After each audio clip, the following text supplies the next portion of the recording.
Bonjour à tous, aujourd'hui nous allons étudier un phénomène de cristallisation, beaucoup utilisé en méthode de purification, mais en fait il s'agit plutôt d'un processus physique. Donc pour commencer, nous allons mettre dans ce bécher aux 2/3 de l'eau distillée.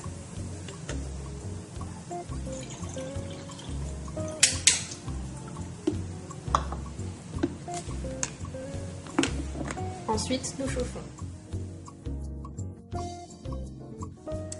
Une fois l'eau à ébullition, nous ajoutons du sulfate de cuivre pentahydraté. Attention, ce produit est nocif et est un polluant, donc à ne pas jeter dans l'évier. Jusqu'à ce que la solution soit saturée, ou presque. Donc on ajoute.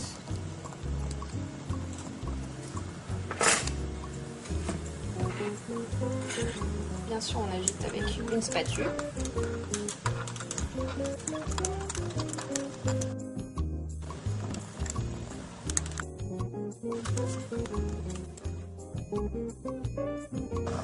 Une fois à saturation, on souffle sur le bécher pour voir si des cristaux apparaissent.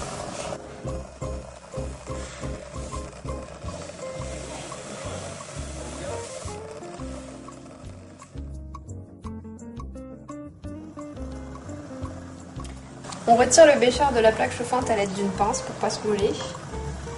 On le dépose sur du carton pour éviter un trop fort choc thermique. Et on dépose à l'intérieur une laine ou un fil de façon à ce que les cristaux montent dessus. Après avoir refroidi lentement, on a la formation de cristaux pour chaque produit.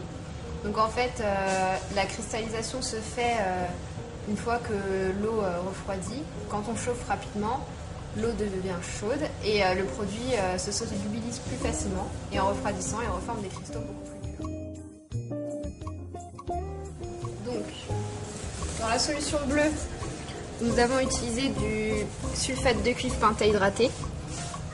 Cela nous forme des cristaux en pointe ou losange de couleur bleue. Avec de l'acide benzoïque, ce sont des cristaux blancs en forme d'aiguille.